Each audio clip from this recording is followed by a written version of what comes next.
Assalamualaikum warahmatullahi wabarakatuh. Halo, selamat sore. Bertemu lagi dengan saya Yayan Nuryanti pada edisi video pembelajar untuk minggu kedua bulan Februari tahun 2023. Masih dengan pembahasan yang minggu kemarin dan minggu sebelumnya lagi sudah saya coba paparkan, yaitu mengenai konflik dalam organisasi, yaitu tentang bahaya adanya konflik dalam organisasi dan cara untuk mengatasi. Pada minggu sebelumnya ada dua cara yang sudah saya sampaikan, yaitu mengenai pikirkan hubungan baik yang harus dijaga ketika kita menghadapi sebuah konflik dalam organisasi, dan cara yang kedua itu mencari sumber masalah.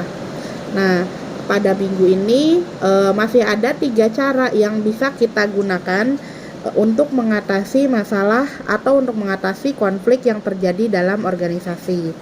Oke, kita lanjut cara yang ketiga, berarti lanjutan dari video minggu sebelumnya. Cara untuk mengatasi konflik dalam organisasi yang ketiga yaitu jangan menyalahkan orang lain. Ya, jangan sampai ada pihak yang menyalahkan orang lain. Jadikan konflik ini sebagai sebuah pembelajaran, bukan malah menuduh dan menyalahkan. Jika sikap menyalahkan ini dipertahankan sekaligus ditunjukkan, sudah pasti hanya membawa konflik baru sehingga mengancam perpecahan dalam organisasi. Sikap untuk tidak menyalahkan orang lain juga menjadi pertanda sikap dewasa yang harus dibangun dalam organisasi. Pemikiran ini harus dimiliki setiap anggota tim agar membawa dampak positif secara menyeluruh. Jadi tidak menyalahkan orang lain ya. Konflik itu pasti terjadi gesekan antara dua pihak. Tapi kita jangan langsung mengejudge bahwa orang lain itu yang salah gitu. Jadi pasti orang lain itu juga ketika berpikir dari sudut pandang dia, ketika berkonflik dengan kita, pasti orang itu juga berpikir kita yang salah gitu. Jadi jangan pernah menyalahkan orang lain supaya tidak terjadi perpecahan.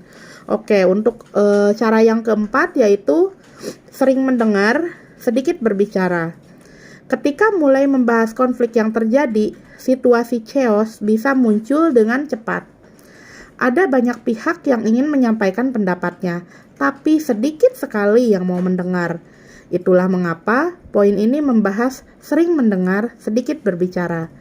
Tidak dapat dimungkiri bahwa lebih banyak orang yang suka berbicara, tapi giliran diminta untuk mendengar malah tidak mau. Tentu saja itu adalah kebiasaan yang buruk. Sampaikan cara yang tepat mengenai bagaimana berdiskusi agar tidak lagi ada masalah baru dalam proses tersebut.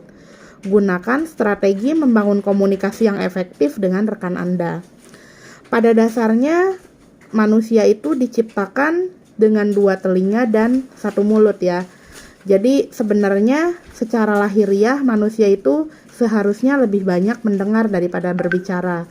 Cuma rata-rata itu kebalikannya. Rasa egois itu sering muncul ketika kita memiliki suatu argumen. Kita hanya lebih ingin mengutamakan suara kita didengar. Kadang-kadang kita tidak ingin mendengarkan suara orang lain gitu. Jadi ketika kita berada dalam sebuah organisasi, kita harus mengerem hal tersebut. Kita harus lebih sering mendengarkan daripada berbicara agar mengurangi masalah baru lagi yang mungkin terjadi. Oke, untuk langkah terakhir dalam penyelesaian konflik dalam organisasi yaitu selesaikan masalah bersama. Jika kita sudah mengerti bagaimana awal permasalahan terjadi hingga akhirnya menjadi konflik dalam organisasi kita, maka kita mulai cari cara untuk menyelesaikannya. Selesaikan masalah bersama-sama agar hasil yang didapatkan juga maksimal. Selain itu, pastikan juga bahwa setiap individu dalam organisasi yang paham mengenai masalah tersebut mengerti cara penyelesaiannya. Hal ini bertujuan agar setiap insan dalam organisasi memiliki visi dan misi yang sama. Kondisi inilah yang akhirnya memberikan dampak positif untuk organisasi sehingga konflik tersebut bisa terselesaikan dengan lancar. Oke, jadi ada 5 cara ya untuk mengatasi konflik dalam organisasi yang kita bisa terapkan ketika muncul masalah dalam organisasi kita. Semoga informasi ini bermanfaat. Video saya selama 3 minggu ini semoga saya pribadi bisa menerapkan dalam kehidupan sehari-hari. Demikian yang dapat saya sampaikan. Mohon maaf apabila ada kesalahan dalam penyampaian. Terima kasih atas perhatiannya. Wassalamualaikum warahmatullahi wabarakatuh.